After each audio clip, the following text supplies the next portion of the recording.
October, Tuesday, October 22nd. How time flies. If you send a PayPal donation to Larry, you should get an email saying that the money's been sent, and you should be able to see in your PayPal activity that it has gone to him, and that should be adequate verification for you. Anyhow, Larry sent a text with deep regret that he can't be with us today. He's feeling really sick. He had to cancel with Jason as well. So I can't see across the room. It's too dark. Raining outside, so if you hear a little ping, ping, ping, it's the raindrops hitting the air conditioner beside me. So today, I'm going to tell you, my mom used to call me M.E. all the time, or sometimes she still does. She just didn't want to write out Mary Ellen. So she would say, Dear M.E. So today, you've got M.E. and tea, M.E. and a cup of tea. But look what is on my, can you see my teacup? Let's see if I can turn it around. I don't know if you can see whose name is on there. Yeah, Lisa Haven News. Got a Lisa Haven cup. So she used to sell those for $10. I don't know if she still has any or not. But I did appreciate something I heard her talking about today, because she was mentioning what the witches have planned for Friday night at midnight. And I want to reiterate with her, along with her, what she had to say in her broadcast today. She was talking about the witches doing a binding spell. And that's different from a curse, she said. I appreciate what she said about it, because some of this I was not as aware of as what she revealed. She said they're doing a binding curse, which is to block what the president's trying to do. And I think it's really important for those of us who believe in the Lord Jesus to plead the blood and to take authority in the name of Jesus against what these witches are trying to do. And remember, the Bible does say that a curse that is sent but undeserved will come back upon the head of the one sending it. And you can use the story of Balaam, where the Midianites paid Balaam to come. I think it was the Midianites. I think that's who it was. Paid Balaam to come and curse Israel from a mountaintop overlooking where the Israelites were. And God did not allow, this is the story of the talking donkey, where the donkey saw the angel blocking the path, and Balaam couldn't understand why his foot got crushed against the wall, stone wall.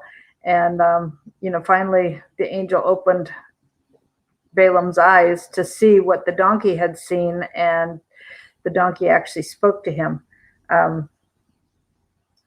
Anyhow, the angel let him know that he could only pronounce what God gave him permission to pronounce. And every time they tried to get him to do it 3 different times, and he was not allowed to pray any kind of curse. He could only bless Israel, because that's what God wanted, was a blessing. And we know that God intends for us to pray blessing over our leaders. And I should have brought my Bible over here, because I wasn't expecting to use it. Look at Romans 13, where it talks about our leaders that are in authority, the government officials. And no, there is no Jason Goodman today. He canceled Jason and canceled with us. We weren't going to have a show at all. And I said, look, I'll do something. So he is really sick. Yesterday, when he asked people to help, he got $5. Fortunately, I was able to raise enough money last night, and thank God for the people that did donate. By the way, I got a check in the mail at the end of last week, I think, for $50. I went ahead and sent that money to Larry, and there was somebody, I think I told you yesterday, there was somebody who sent money over the weekend through Zelle to my account, and I was able to get that money to him last night. And so we were able to get him one of his shots he needed last night, but not both of them. So he's in pretty bad shape today. Plus, as I told you, I don't know what he's doing. He's not allowed to tell me. He did. One time I talked to him yesterday and he said, I can't tell you what I'm doing. And I said, I know you can't, and it's okay. You don't need to tell me. I don't need to know. I know that what you're doing is very important for our freedom and what Larry's doing. So I agree with you, Mimi. I'm sorry. Mimi Moffat. I was putting the I and the O, reading both names at the same time. The brain got confused. Sorry about that, Mimi. I agree. Praying a hedge of protection around President Trump. I also do that many times throughout every day. And I'm going to tell you one of his the main shot that he needs is $400, and I have no idea what all is included in it. I know it includes pain meds. I know it includes treatment for something, but I have no idea what. I know that a lot of times he gets some nutritional supplements. I believe he gets a very high dose of vitamin C. I don't know how much of what he gets is just put into one single cocktail or if they give him multiple. I really don't know. I have respected HIPAA rules and the right to privacy about your medical condition. And one reason he trusts me and lets me work with him is because I'm not intrusive. Now, that's rather foreign for me with my very, very curious personality, but he's having to get something else. We raised the 230, I think it was, 250, somewhere in there that he needed last night for what he needed. That wasn't just there's a $400 shot, and something has gone kaflooey recently, and so he's needed an extra 250 for something else. There are times when he's had hyperbaric treatment to help with his breathing. He has needed that less often in recent days because, and that's $100 an hour, 4 hours minimum. With the treatment he had last summer that helped with his lungs, his lung functioning hasn't come back to 95 or 100% like it does for some people, but he was far more advanced in his disease than anybody else that this company had treated. And so I don't know why you're talking about evangelical religion, James. That has nothing to do with what we're discussing right now. So the distraction I definitely don't need today when I'm trying to take over for Larry. I'm not writing anything, but I'm also trying to watch what's being said and talk to you, and it's very distracting to go off topic. So anywhere from 400 up, that's 400 is the minimum of what he needed. Yesterday we got him 250 and that was it. And so at least he got the one that was causing more issues. But I think he's been trying to do without any pain meds for a couple days. And if anybody deals with severe pain issues, I am aware that he has shrapnel lodged somewhere that cannot be removed, and that is one, I do know that's one of the sources of extreme pain for him. And like I've told you, I've seen when somebody was a drive-by with a shotgun and sprayed him with bullets, and I've seen the scars from that, and took me 3 months. I was so horrified by what I saw. It took me 3 months to get up the courage to ask if that was shotgun shell scars, and he said yes. So I thought today, I'll say first, if you don't want to stay on for what I'm going to share with you, remember his PayPal account is nicholslive@aol.com. His last name, and then LIVE, just like we have here, the name of the show, Live with Larry Nichols. So it's nicholslive@aol.com. If you want to send cash in the mail, his address is in the website, nicholslive.com. Of course, the PayPal is nicholslive@aol.com. And if you need another way, for example, if you want to send money to him through Zelle, he does not have any bank accounts. I'm not sure what happened, but I would imagine that had something to do with the way he came after the Clintons after they tore into him when Larry found out about Clinton's involvement in not just drug using, but drug running. That's when they split. And you will find that in chapter 1 of 28 Years to Nowhere. So yeah, I've got Emmy at the top because this is my copy that's very marked up. And you guys wouldn't believe what happened when we were publishing this book. We had 6 people help us with a final edit to make sure that I'd caught everything. Sent it to the printer. It came back with so many mistakes. I went through, I corrected everything, and we thought it was ready to publish. And when it was published, there were more mistakes in it besides. So they corrected what I fixed and then made others. And I don't understand how that happens, but I have been told that's quite common with publishing. I can't ever read a book without a red pen making corrections on things that are just way wrong with spelling, with grammatical mistakes, punctuation mistakes. So the Logan Act, I think they are violating the Logan Act, James, but remember, we are all impatient to see something happening with the judicial system. James, stop with the distraction, okay? Please, we are not on that topic today. James O'Toole, please stop that. You can text me and we can have a conversation privately, or I can invite you to the show to have a discussion on the topic of interest to you, but we are not going to discuss those issues on this program today. Thank you. So I have totally lost. Oh, I was talking about, issues. So the reason I have ME on the top of this book is so I know this is the one that's got all the corrections in it. So I thought I would read to you today, chapter 10. These are short pages. There are 6 topics, and it's about 15 pages, but they're small. It's large print, small pages, so it's a small book. Now, 28 Years to Nowhere. I'm trying here to get it up. An Inspirational Tragedy.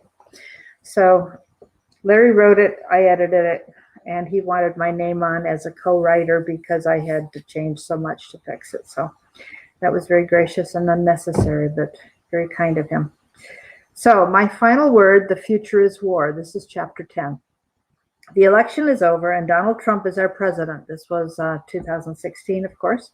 I want to spend the time left in this book giving you the future as I see it coming. I don't mean to sound negative, but I need to be truthful. As I hope this book has proven, just because the future could be devastating, it doesn't have to be if we all stand up, take our place, and fight for our nation. What I intend to do is list several categories that will be pivotal for the future of our nation. Let me start by saying wars are fought on many levels. You have shoot 'em up wars. Larry's talked about this. Shoot 'em up wars, economic wars, and social wars. Wars can happen in many ways. We're talking about the future of our country. So stand up, be counted, and do your part to help prevent the war that I foresee. That's your mission. James Reeves, the answer to that is no. He had Social Security. The Social Security has been blocked. And without Social Security, you can't get Medicare. And he's also blocked from getting Medicaid, even though he is poor enough. I'm sorry, we all have questions about why. And the answer is it cannot be done.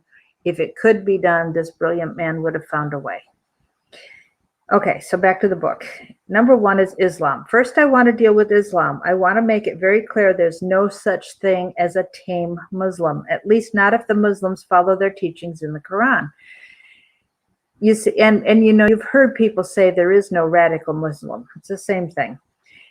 You see, the Quran tells them every step of the way exactly what to do. Every American and every follower of Jesus Christ is considered an infidel and must be destroyed. Listen to Omar, You hear about the war going on in the Middle East, in Iraq, Afghanistan, Yemen, and other places, but I believe the war is soon to move here to America. You see, ISIS, Al-Qaeda, and all the other franchise groups cannot be sustained in the Middle East by holding on to the territory that they take. Oh, they take it and they set up caliphates, but they cannot hold it. When they start to lose territory, it hurts them and it hurts their cause. You see, the war between Islam and Christianity breaks down simply to, is their God bigger than our God? Is Allah greater than Jesus Christ? They think Allah is great. But as they lose territory, people lose faith in ISIS. And so ISIS has to move in a direction they can sustain. One of the places, of course, is Europe. We've seen a movement there with terrorist activity. The other soon will be America. It all hinges on immigration. They know our weakness. They know we have given up our sovereignty. They know that the cultural elite in this country have opened the pathway for them to come, kill, and destroy, and they will do everything in their time when they're ready.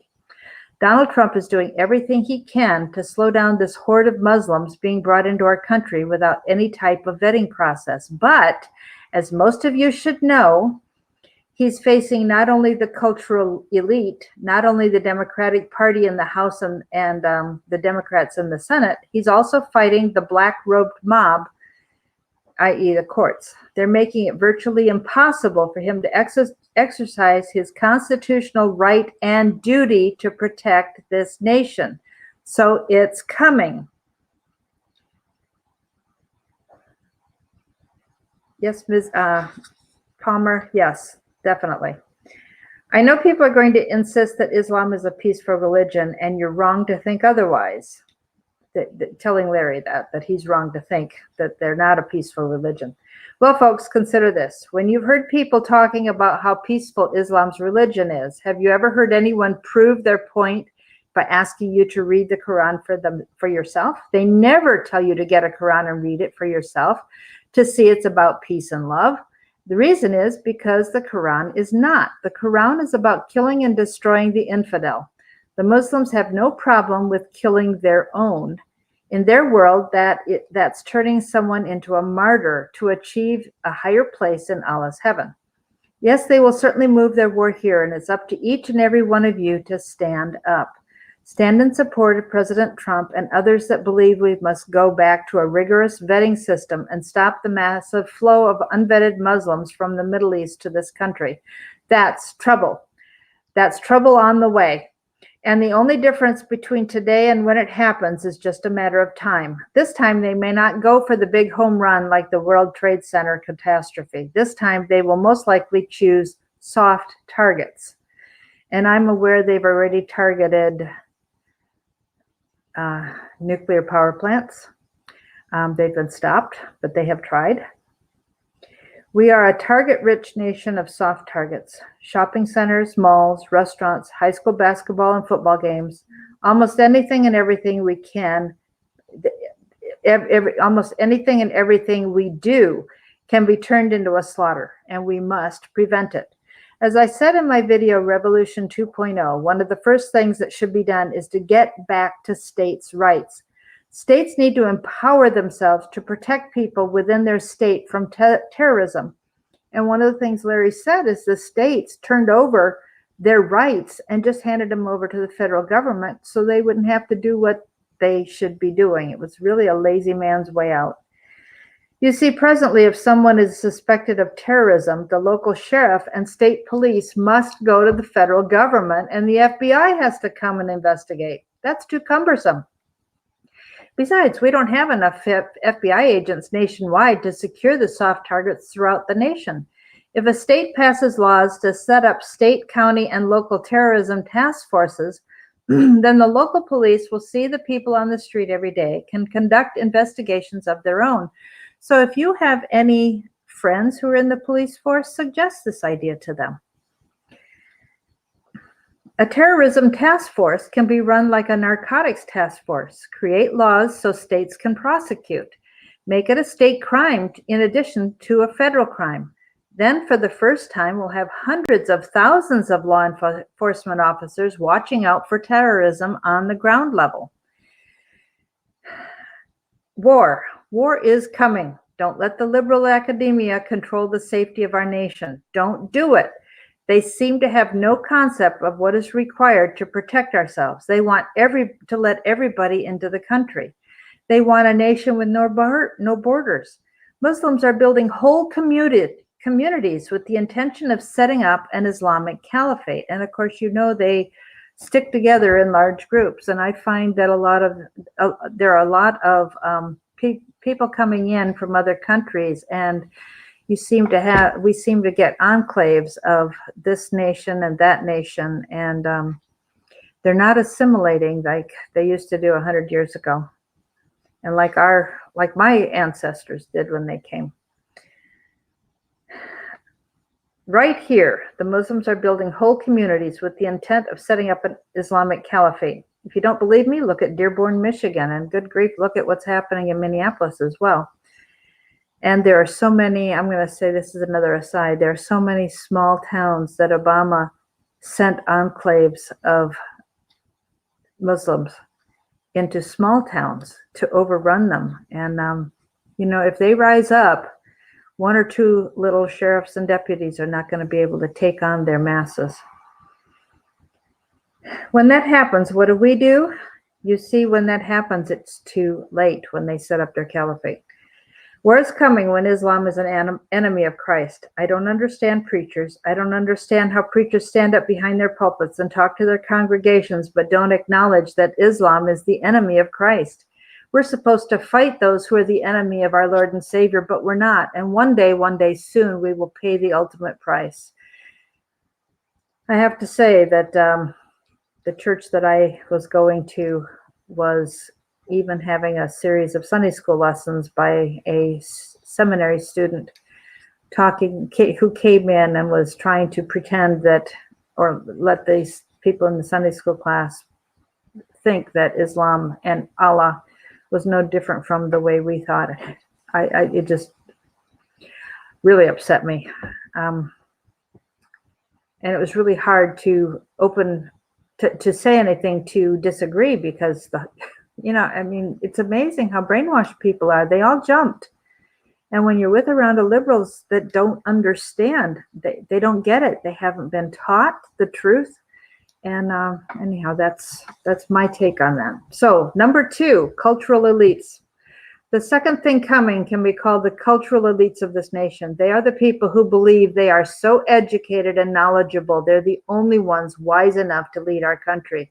Have you heard them say that? I have. These are the people, let's see, let's start with Hollywood. For some reason, actors in Hollywood think they're intellectually superior to the rest of us, but they're actors. That's all they are. They have no more claims to intellectual knowledge than me. They're sneaky. We think of bullies as being guys, muscle-bound, bullying the little puny guy. Well, bullies come in all sizes, other shapes, other forms. And don't doubt for a second that the cultural elite are anything less than bullies. And then they support socialism as a form of government for this nation. And when you hear the Democrats talk about progressives, they're actually talking about communism. During the primary of 2016, over half of the voters in this nation during the primary voted for either Bernie Sanders, an avowed socialist, or Hillary Clinton, a progressive, which is nothing more than a communist. Over half. How can people want communism? And don't forget, folks, the first time Larry met Hillary Clinton, she stunk. She was wearing a muumuu, which she seems to still like to wear. She was wearing flip-flops. She had dirty hair. She had hairy legs. And around her neck was like a press pass saying, "I am a proud member of the Communist Party." What happened to America? What happened to people believing in the American way? Truth, justice, mom, apple pie. What happened to that? Where did it go? Now, so much of American life is an abomination, an affront to God. Think of abortion, sexual deviance, witchcraft, and so on. The cultural elite are leaving a movement that will destroy this country. If you dare to think they're not the kind that will declare war, let me assure you they are. Yes, they are. At the rate we're going, something has to give. You see, whenever Donald Trump, his cabinet members, or other staff go out to speak, here come these anarchists, most of them paid to shout down the speaker. Now they've learned to show up whenever and wherever Republicans hold town hall meetings. These are anarchists shutting down the town hall, shouting over the speakers so they can't even talk. That's where it is right now, but I hope you see it's not long until something snaps. And I mean, something is going to snap. I don't know how much longer conservative Christian moral people will sit back and be punched in the face, called names, and shouted down, or allow their children to be ridiculed and harassed at school. Teachers are even training our children to rebel against the American government. I don't know how much longer that will last until people rise up and say, enough is enough.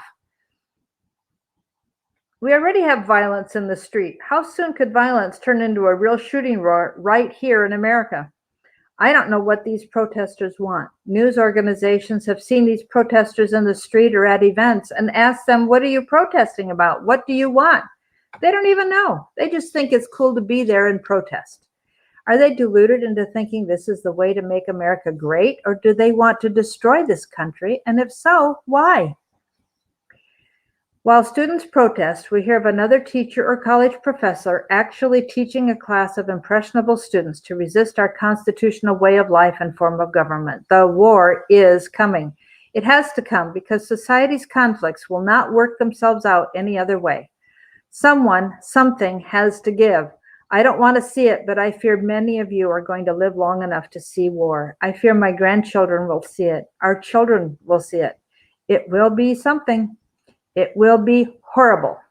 It will be driven by the computer. You see, now people can go to the computer and learn whatever it is they want to learn by just knowing where to look for what they want to be told. This is a computer generation, but the computer generation is costly. Yes, it puts knowledge at your fingertips. Yes, it does.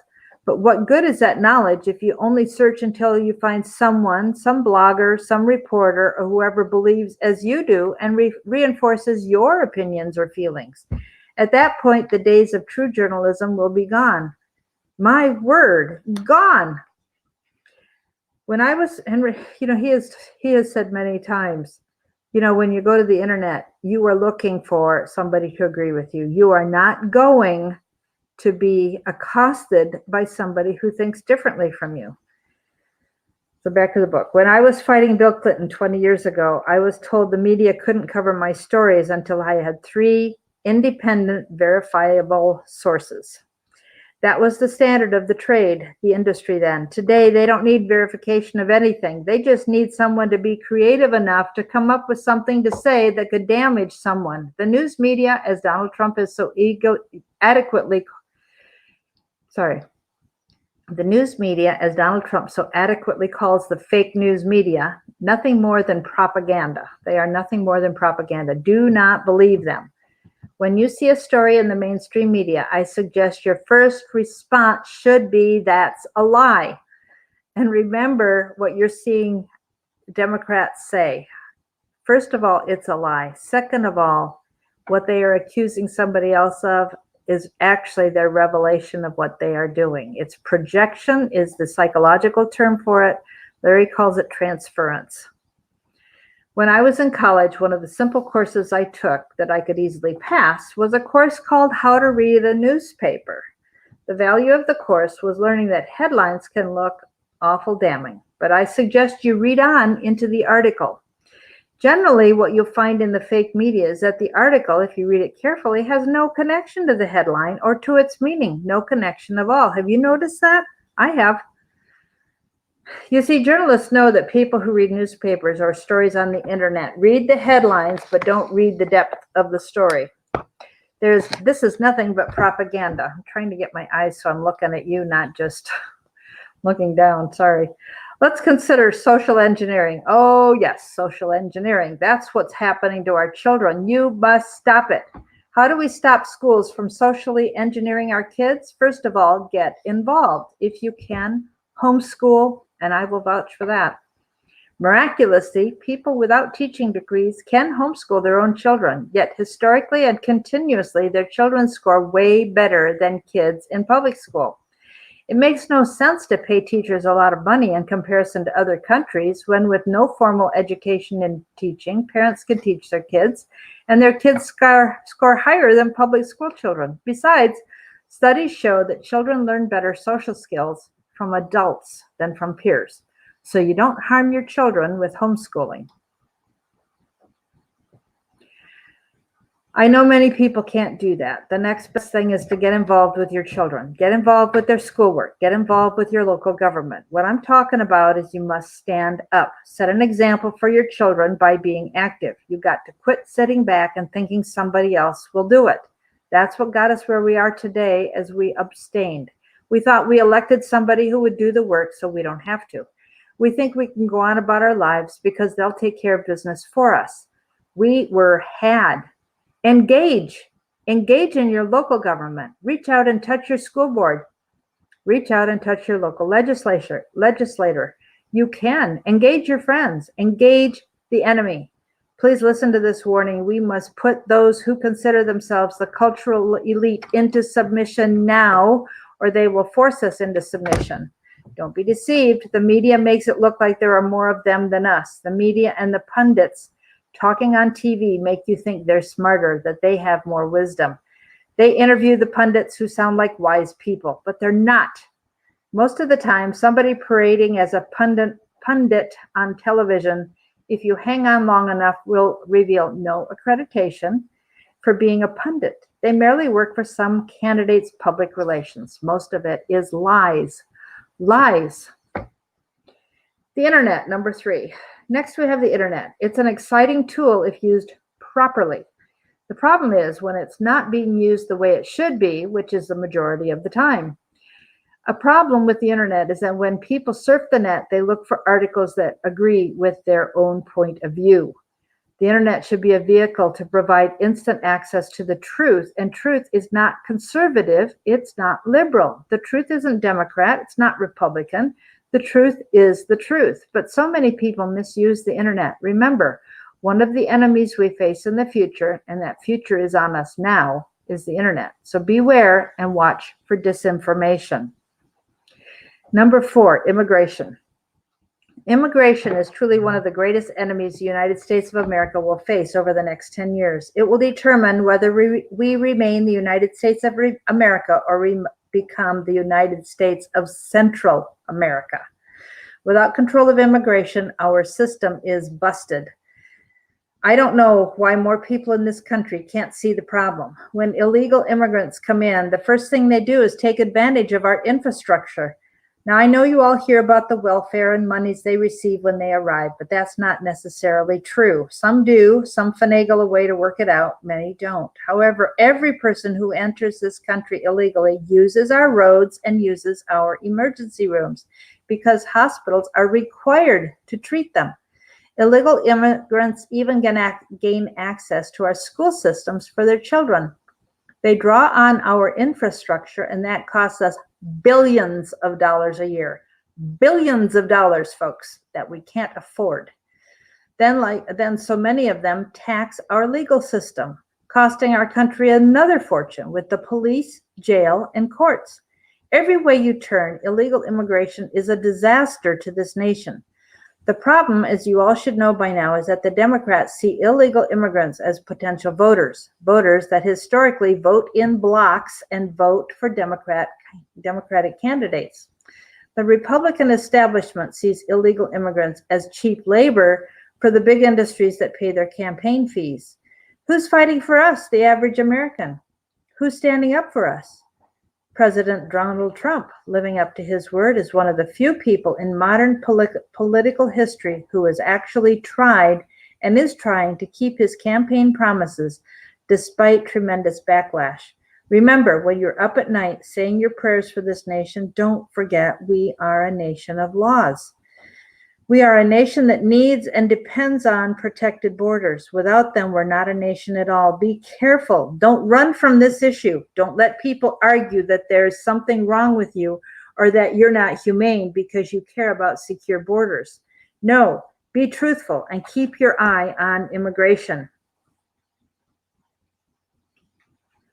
Number 5, the media. The media has been another enemy for a long time. Trust me on that one. I've had to live with it. Most of you are just now seeing dishonesty in the media, but I've had to deal with it for 28 years. Now, remember, this was written 2.5 years ago.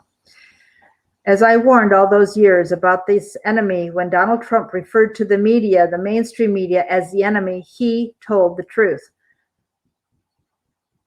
They are an independent force that is nothing more than propaganda. They are a major frontline component to the liberal progressive takeover of our nation. Remember, folks, remember, in Nazi Germany, one of the first things they did leading up to what came was the propaganda of the media.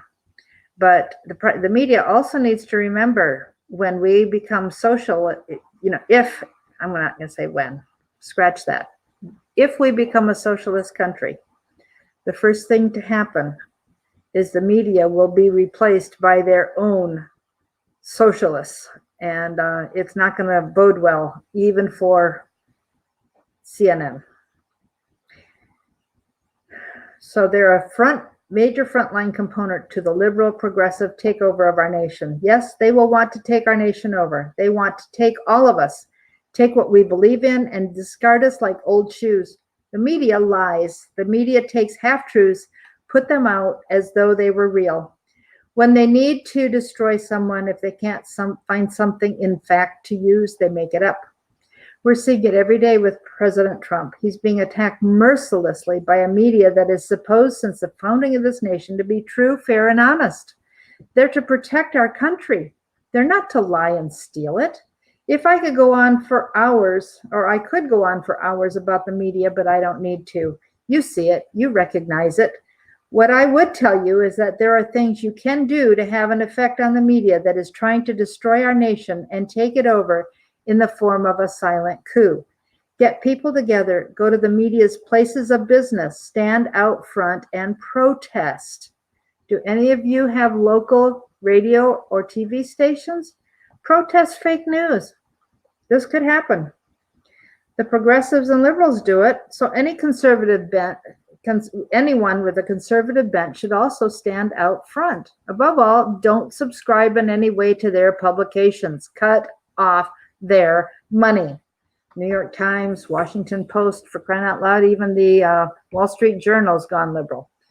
Then look at their advertisers. When a company advertises with a media that lies and distorts the truth, gather friends and others to join you and get involved in protest.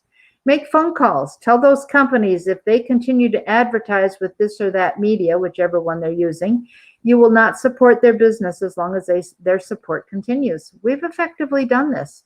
We've done it with the, we did it with an NFL protest, I think 2 years ago. We were protesting advertisers that were supporting the disrespect for the flag. Tell them you will not support their business as long as their support continues. You won't buy from them. I promise you, it doesn't take many phone calls. Businesses will buckle and cut off their advertising funds. Strip the media of its money and it will shut them down. Now you know that they've got lots of money and they're so anti-Trump that they're going along with a lot of things. But we can still protest, and we must do it where we can. So number 6, Iran. Iran is an enemy that will rear its head. This enemy is incredibly dangerous to all of us. Think about your children and grandchildren. Iran, thanks to Obama, is working every day to develop long-range ICBMs, missiles that can carry nuclear warheads all the way from that country to here. They're no friend of the United States of America. The biggest mistake we have made as a nation was the deal Obama made with Iran, because it literally expedited their ability to create nuclear weapons and develop the technologies to get them here. Even if they don't develop missiles targeted toward us, they can develop and already have missiles that can send nuclear warheads to Israel. Iran wants Israel erased, not just from the face of the earth, oh no, but they want Israel erased from the memory of the earth. They will destroy Israel the second they believe they can. When they do, they know that once they've fired the shot to attack Israel, they force all other Muslim nations to have to choose. Will they side with Islam, or will they side with the Christian and Jewish faiths? I fear that when that day comes, the line will be drawn and Israel will be surrounded by a sea of nations that want to participate in its destruction. It's frightening. Support Donald Trump in his efforts to shut down Iran and their development of nuclear weapons and the technologies for delivery systems. If we don't, We risk their attempt to destroy Israel and perhaps unleash nuclear war on our country too. Watch out for Iran.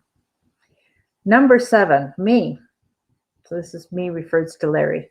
Maybe you find this enemy to be an odd one. The next enemy is me. Why would I say I'm your enemy? Folks, I'm the enemy to those of you who believe I had some special powers when you followed me or believed me. I hope I've used good judgment.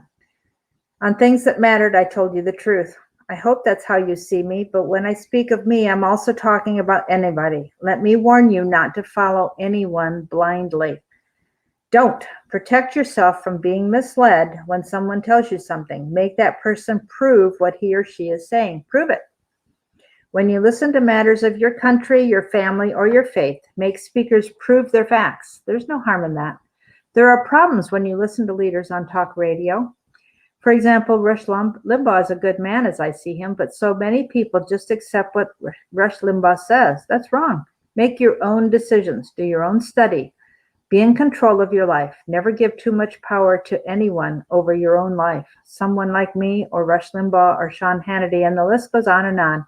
Never blindly follow leaders you believe in. It's okay to watch, it's okay to listen, but it's not okay to let them determine the pathway for your life. It's not. And Larry has actually talked to me about this a lot of times. So, we've had some interesting discussions over following or, making your own decisions about what you're going to do. Number 8, the last enemy I will address is probably the worst enemy. The last enemy I will address is probably the worst enemy of all. You may not like it, but the worst enemy is you. You have got to stand up for what you believe. You've got to use your brain. You've got to use your voice. And you've got to use your vote. And you've got to pair your voice with other voices. If you don't do that, you're the worst enemy of all. A friend of mine told me that words have fire in them, and they do.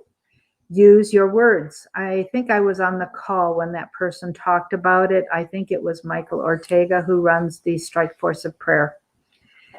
So Mike isn't here anymore, but he and Larry were very, very close friends at one point. I don't know, I don't keep up with Larry's friends, so it's none of my business, but I'm just letting you know that the Strike Force of Prayer is something that Larry encouraged him to start. So appreciate what Michael does.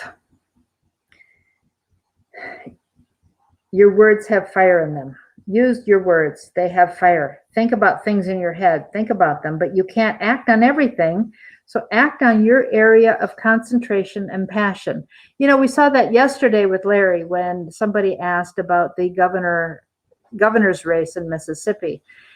Larry doesn't even know a whole lot about what's happening in the state and local government in Arkansas anymore. He used to participate, of course, when he was working for Bill as governor, and he was quite involved in local affairs at one point, but his concentration right now is the federal government and what is happening in DC to stop this march towards socialism.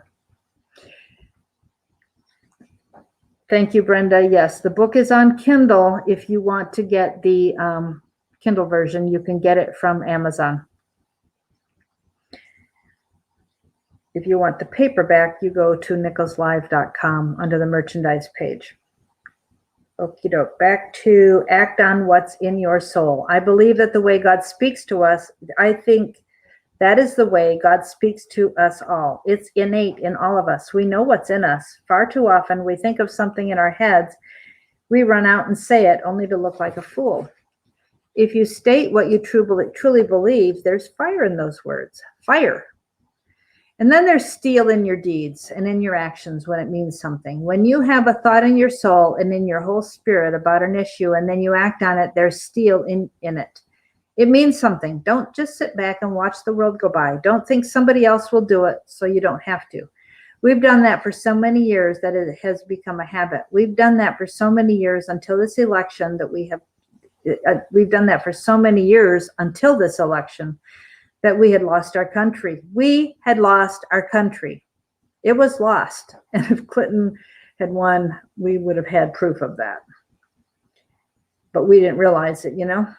Do you realize how close we came to losing everything we hold dear? Do you? I think most of us do. I claim a right to complain, I believe, because for 28 years or more, I fought you, trying to get you to stand up, trying to get you to join with me, trying to get you to do something, but many of you would not. Fortunately, you went and voted in this election. Now you must keep standing, keep fighting for this country. Stay alert. President Trump needs us now more than he did during the campaign. He has enemies fighting him left and right, and he needs us to protect him. Don't be an enemy to your own country. No, if you do nothing, you have aided the enemy. Don't. Please don't be a traitor to your own country. Don't be a traitor to our nation. Save it, preserve it. You are the only one who can do it. So that is chapter 10.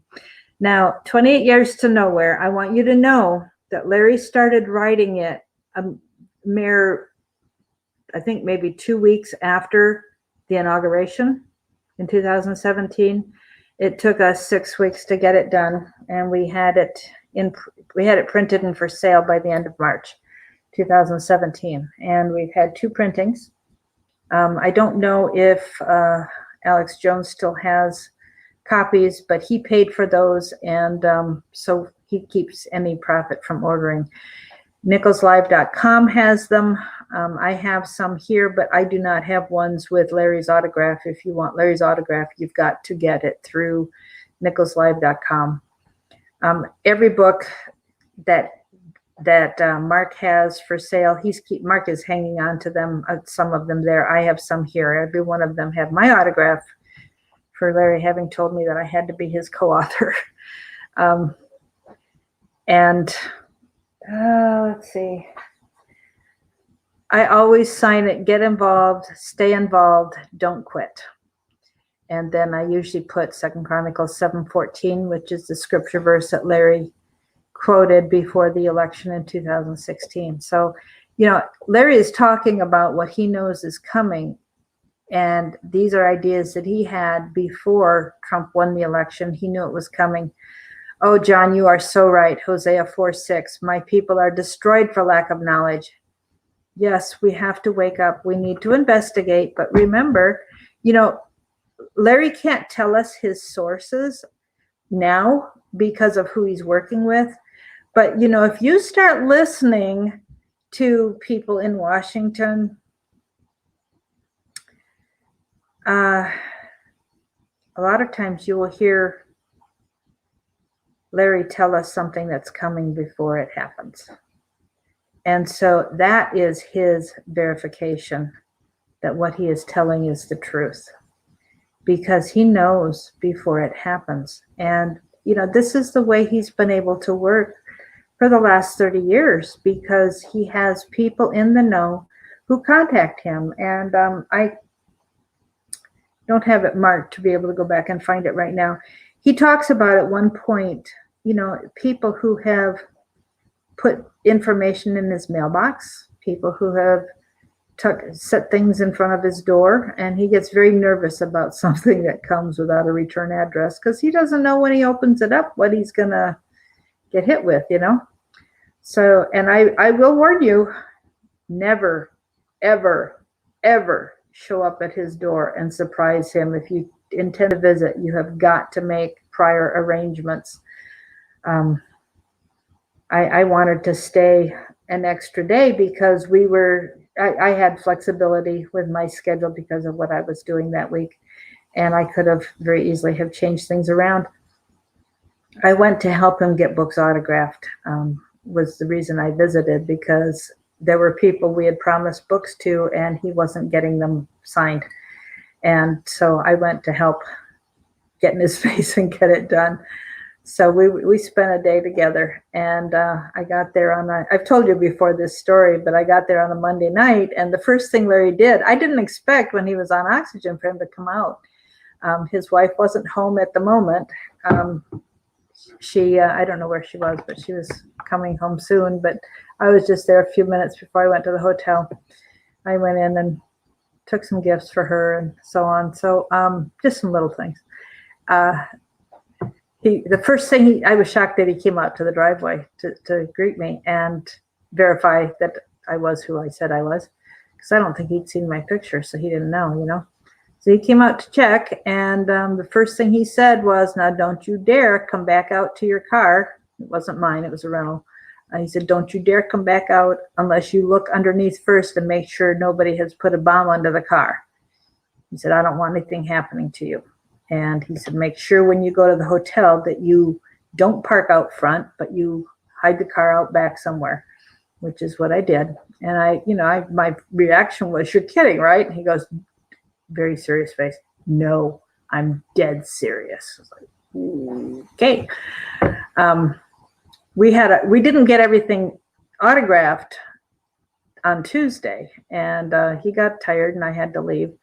And he was going to try and get a few more done. And when I went Wednesday morning to pick them up, he'd been too exhausted and hadn't got them finished. And so I said, "Why don't I just stay another day and we have a little bit of flexibility?" And he again snapped at me, "No, you get out of here as fast as you can. I can't sleep until you're out of town and know you're safely away from here." So that was my experience meeting Larry Nichols. I got the books to the post office, got them mailed to my house because I couldn't take them on the plane with me. The box was too big and too heavy to fly with. So it wouldn't have gone in the carry-on, and my luggage didn't have room for it. It was too heavy. The weight was prohibitive. So I got to the post office. No, I didn't mail them all to me. I mailed them all to the people they were going to. So that took an hour or so just to get everything labeled. And I got back to the airport just barely in time to go flying down the aisle to get on the plane before they closed the door. So, Donald, you have a point. It doesn't matter, though, what your denomination or what your religion or what your faith is. If you are voting for a Democrat who is supporting abortion, you are voting for the murder of our next generation. And Larry has said over and over again, we need to watch the language we use, and we need to stop talking about abortion using that term. It's a euphemism for murder.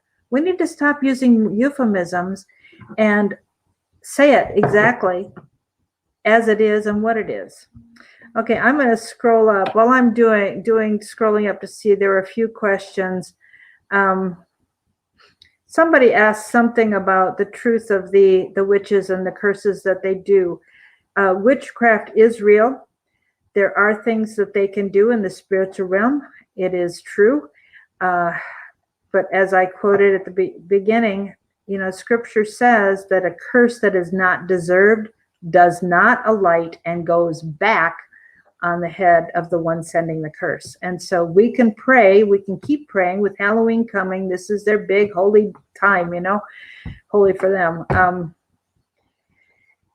We need to pray that what they are doing, the binding, the cursing, all comes back on their own heads, as God says. And God wants us to pray Scripture. That is the best way to pray, is to remind him of who he is and what he has said. So, some questions. Why can't Congress get Schiff out when his impeachment process is going so off the regular rules and choking anybody from accessing the hearings and copies of the transcript? The Republicans tried. There were 173 Republicans who tried to get him removed from his leadership of the Intelligence Committee. But 173 is not a majority when there's 435 members of the House. Without a majority, without over half of them joining this effort, it was a failed effort. And you should know by now that these people want a soundbite for their election campaign. And so they will promote something they know is a losing proposition so they can go back to their constituents and say, hey, I tried, I couldn't do it, but I tried. That's their soundbite. It's just exactly like all these freebies and that they're trying to offer: free healthcare, free college tuition, reparations for the blacks, all these things, they know, even if they voted for it in the House, the Senate would veto it or would not approve it. If the Senate approved it, it would go to Trump's desk, he would veto it.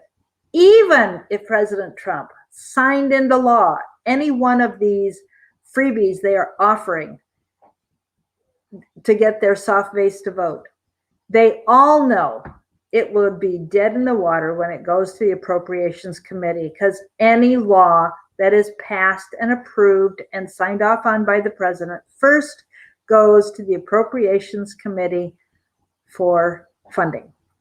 They know there's no money to fund it. And so they know it's dead in the water. It is strictly a gimmick. So in the same way, even the Republicans, getting on board, let's do this thing to try and get a censorship or get Schiff removed from office. Thank you for trying that. But those of us who follow Larry and are working, trying to be helpful to him and keep him in this fight should know that it was a lost cause and they're just looking for sound bites. I mean, we saw that there are people, well, I'm not going to name names. I'm just not going to go there because I don't want to get myself in trouble for anything like that. I'm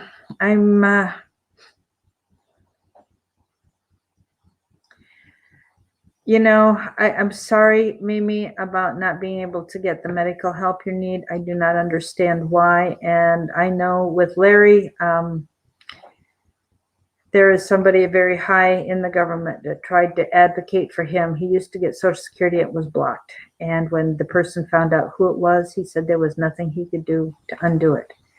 So there are certain people, I probably don't mean to name names on who we can guess that might be, that has more clout than we can imagine.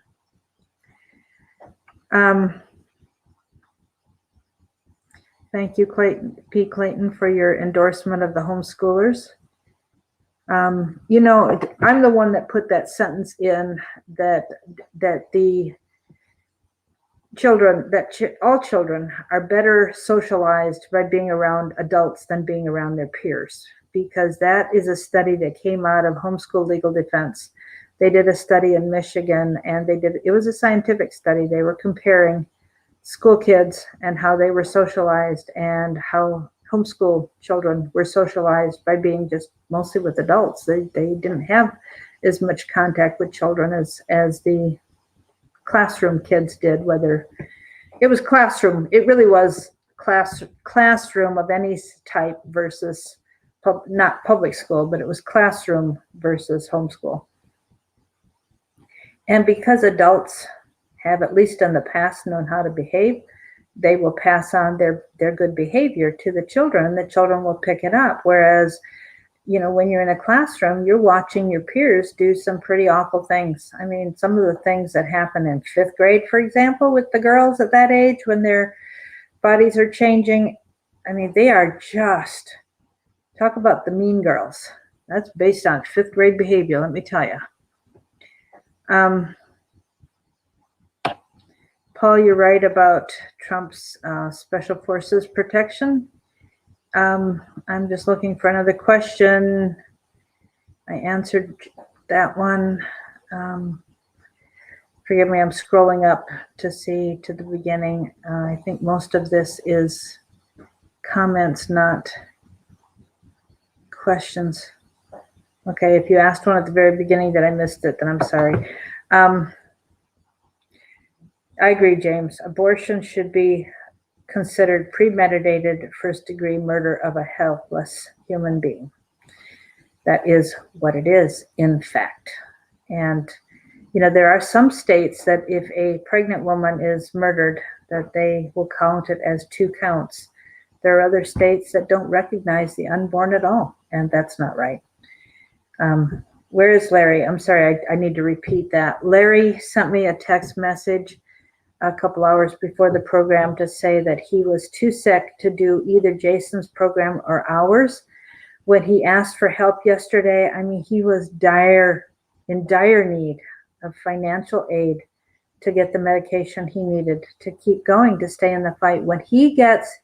If you are on pain medicine of any kind, I know I have a relative with migraines, severe. I mean, she spends days. She spends more days in bed coping with migraines than she does being able to be up and about and functioning. And it's severe. And if you live with that level of pain, as I know some do, to get behind with your medication is devastating because it's very hard to catch up. Now, whether Larry picks something up when he's in the emergency room waiting to get treated, just like an illegal, the only place he can go for treatment is the emergency room because they can't turn him away if he's desperate enough. Now, when he gets to the state he's in right now and doesn't have money to pay cash up front, what happens with his PayPal is he's got a PayPal MasterCard. He can't have a bank card because he can't have a bank account anymore. And I don't know, I can only guess who caused that to happen. I haven't asked, it's none of my business, so I don't pry. I did see, folks, the stack of bills, medical bills, on the kitchen table when I was there, and it was a tall stack. And he got up and walked across the room to get them to show them to me. And, in my opinion, it's none of my business. I help him because I believe in what he's doing. I help him because I know he knows the truth about what's happening in Washington, because he has been so involved in so many things. He is probably the only one to have given the orientation to incoming Democrats and Republicans in the same year. So, he knows about some of the underground things because he had to take the people through orientation and show them around. He taught them where the bathrooms were. He let them know that they were there once they stepped inside the halls of Congress, they were to forget about their constituents. They were not there to serve their constituents, even though they had promised that's what they were going to do. Their promises were strictly a way to con people into voting for them. Now they were in Congress, and their sole responsibility was to spend 40 hours a week raising money for the party. If they wanted to do anything for their constituents, it was on their own time above and beyond the 40 hours that they put in. So that's what he told them. So he has been on the inside with a lot of people. He's got friends in very many places, not only here, but abroad. And for some of the things that he used to do, he's got friends in very low places as well with some of the dregs of society that he knows. So, he claims to be a scumbag, and I disagree with that. I think he has a gentleman's heart. He's quite the Southern gentleman, but he is also the warrior, trained in ways that are not even legal to train a soldier anymore, because of how, anyhow, let's just leave it at that. I appreciate that, John. We do need the whole armor of God, and I pray that our president, he's got the helmet of salvation, and he certainly has the breastplate of righteousness in what he is trying to do for our country, and I appreciate that so very, very much. And I wish there was some way that we could make sure that Larry's medical needs were met. And I know many of us have sacrificed greatly to do what we can, and some can do a lot, and some can barely do anything, and some can't do it all. But no matter what you are able to do financially, you are able to pray. And you can pick a number, pick an amount of money. Lord, will you please send somebody with X amount of dollars to meet his need today? And, God has promised to provide for our needs. And, I've heard messages that if God doesn't provide, it means you didn't need it. In that case, I'm counting on God healing Larry so that he doesn't need it, because that'd sure be a whole lot easier on all of our pocketbooks. But, one of the times that I prayed and asked God why his healing was so long delayed, God's answer to me was that God needed more people with skin in the game. And helping Larry financially does something to your heart, because where your treasure is, there will your heart be also. And by giving Larry financial aid, it helps us get on board and be part of what he is accomplishing. And he has the potential to accomplish more at this point in his life than he's ever had before. The opportunity he has is tremendous, whatever it is. We need him more than any of us, and I'll say more than I realize. We need him. I know we need him more than any of us realize. So I will just end this. I don't think that would help at all to email the president. But yes, Matthew, somebody with $1,000 would be so incredibly appreciated today. It's really needed because, when he gets behind the 8 ball, if you are on pain meds, I know a lot of them are addictive, and it becomes a vicious cycle where your dependence is there, and so to be without it is really, really worse. It gets stronger.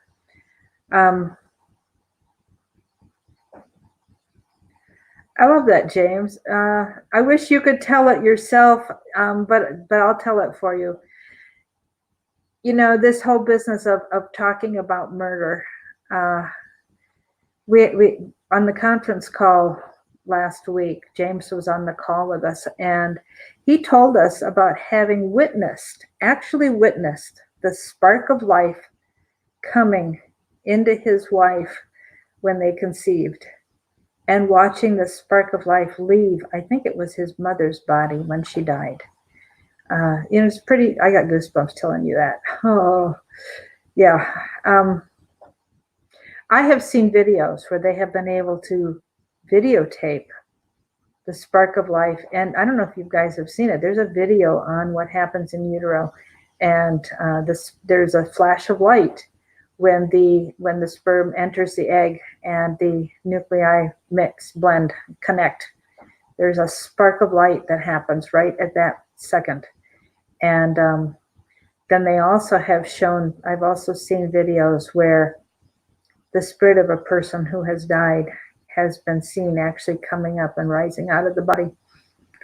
So baking soda is something that Larry has done. He was in a clinical trial with Cleveland Clinic using a very extremely controlled high dose of baking soda. I don't know about ketogenic. I don't know about maple syrup, but I do know he was using, and I think there is still baking soda in this shot that he gets every day.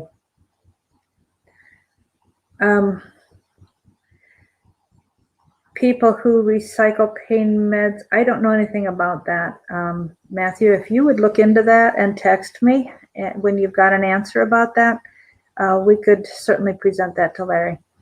And I could get you on a 3-way call and get him on there if he could answer. Now, I do know he is not answering his phone today. I've talked to 2 different people who have tried calling him today or texting him, have gotten no answer, and he has not responded to my text today. The only text I've gotten from him today is he needed to verify with me that he was canceling his interview with Jason and canceling being here today. So, oh my goodness, we've gone over an hour. I can't believe it. Thanks for being here, folks. Please do whatever you can for Larry. His PayPal account, again, is nicholslive@aol.com.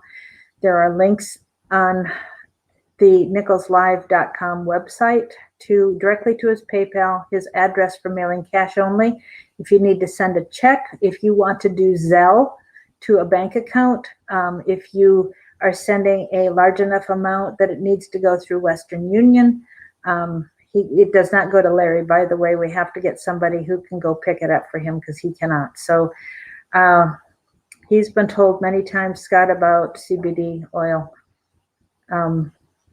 I do not know if he's ever used it or where he's at with that. I don't know. I know that a lot of times when he's been part of a clinical trial, they have very, very strictly monitored anything and everything that touched his body, let alone went in internally. So I don't need to take that call. So sorry about that. So with that, do what you can, folks. And you can always beg others to help when you can't. Talk to people about what Larry's doing, what you know. I agree with you, James, on what you're saying about life and abortion being murder. Thank you for adding that again. Folks, thanks for being here. God bless you. And we'll talk tomorrow. And if Larry gets the funding he needs, I have watched him over 3 years now. 3.5 years, I have watched him come back even from the dead. And his ability to bounce back is just unbelievable. So when he gets the funds for what he needs, he stays in the fight with everything he's got. And he pushes himself beyond his limits even when the funding isn't there. So do what you can. Thanks for being here, and we'll talk tomorrow. Bye.